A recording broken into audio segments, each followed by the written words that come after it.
Okay, so since I hate you people, okay, this is my third turn making this damn script. So what if female Deku had a psychic quirk? Full movie. Izumi Midoriya was born to Inko Midoriya and Hisashi Midoriya. From the beginning, her life was not destined to be a peaceful one. At age 4, she first displayed her signs of quirk, but instead of being praised, she was met with violence. Hisashi, fearing and despising her ability, beat her until unconscious, which had internally created a limiter in her own mind that this limiter blocked her from using her powers to their full potential, and also Inko died while giving birth.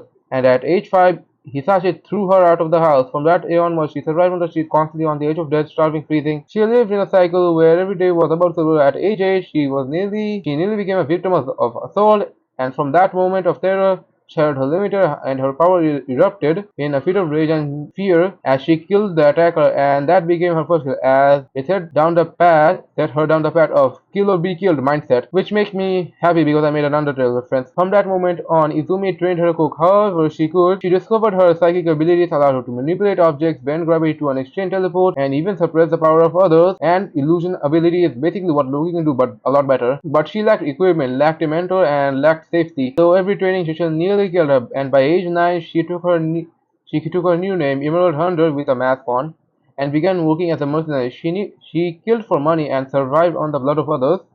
For the next 2 years, she oh God, there's no water. Why?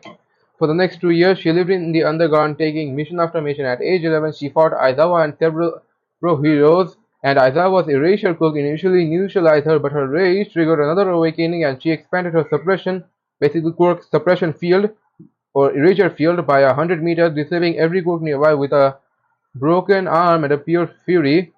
She defeated the heroes, killing some, not Aizawa though, and before fleeing and resting for a few months. By herself, she encountered a mercenary who is stained, and their philosophies would clash, but no fight came because they would not gain anything from it. And at age 7, she began taking higher mission courses, refining her process and growing more ruthless. And at age 4, she nearly became a top 10 pro hero, but All Might appeared and intervened. The battle could not be won, so she escaped with teleportation. That encounter marked her in the eyes of All Might. He began to understand her existence, and she began to see him as a wall of standing between her and total freedom. By age 18, she accepted her biggest contract yet. All for One offered her immense money to enter UA and kill All Might and other heroes, and she accepted. Using illusions to hide her appearance, she entered UA High School. The interaction was effortless. The robots were torn, crushed, and disassembled with ease.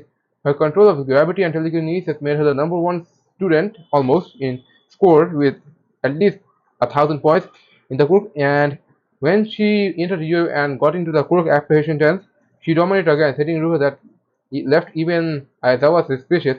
And and Aizawa confronted her, questioning her action and motive. He took his concerns to Alpha, and soon All Might and Aizawa came back with Izumi with privately with as All Might offered her a deal because they learned about her due to someone having a truth quirk, basically an illusion, like not seeing it, bullshit, some kind of quirk, I guess. And All Might offered her a deal to become a double agent for UA, and she would feed them information about her employers, and in exchange she would be paid. And Izumi agreed without hesitation because money mattered to her more than royalty. Wow, that's from real life exchanges. The first real test came during the UAJ attack with Izumi's intel. The heroes were prepared. Shigaraki was killed. The Nomu was destroyed.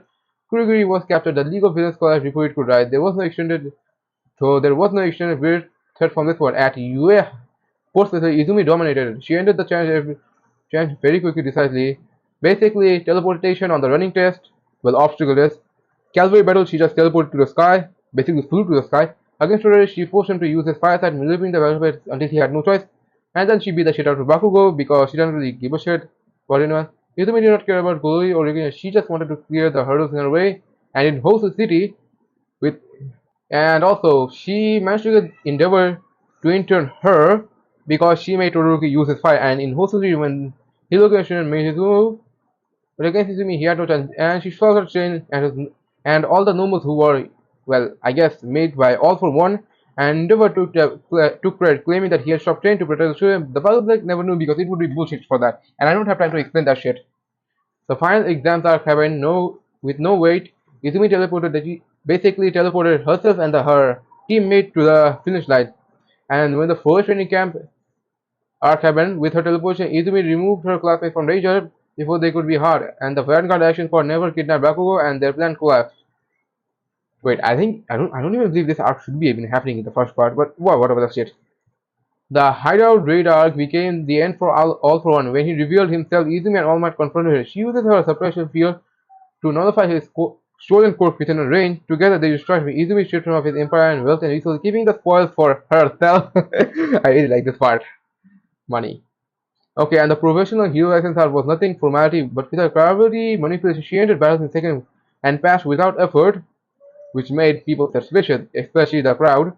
The remedial course arc meant nothing to her, and she ignored it because she didn't really give a shit about helping anyone. And the US School Festival brought Gentle Command to the spotlight. Against me, Gentle was saying, and she basically used her gravity, and damn, done for. And erased and his ambitions entirely erased before they could even begin. In the pro hero arc, Endeavor did not rise to prominence. High and Nemu were easily destroyed by All Might, and I'm going to guess a and fuck this shit. Okay, so All Might did that shit. And All Might with her healing ability restored All Might in every battle, though she could never repair the injury. All for One had left him on that, I guess, a decade ago, and in the joint training arc, Class 1A faced Class 1A. Izumi just basically used her gravity to fuck them over. That exercise became meaningless, and she started to realize that she is too strong. And the My Villain Academy arc never came to pass because Shigaraki was long dead. The League disbanded and all One destroyed, and Gigan Tomarkia never registered whoever the fuck that guy is, never found a partner. The paranormal liberation front never formed. The Endeavor Agency arc held no value. Totoburi already uses fire, and Irumi had no need to return to Endeavor. The paranormal revelation arc never happened. The villain show fool were already gone. The Dark Hero arc never happened. Izumi did not abandon here. She continued as a devil agent. She basically continued to be the basically dog for a while, completing mission and feeding until motivated by not by royalty but by payment. The final arc never took place. There was no All for One, no Shigaraki, no Great Villain Army. The war ended before it could begin.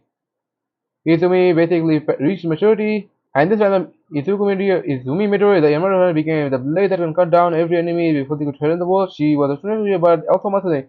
A killer revelation and a survivor. For her, it was all skill or be killed. She got nothing for glory, legacy, or dreams, or peace. She going for survival, money, and power. And also, the overall arc is absolute bullshit because for some reason, ChatGPT forgot to mention that part for because I don't really know why the fuck even though I created what in the absolute fuck would happen in the overall arc. And just think, basically, he gets slapped. That's it.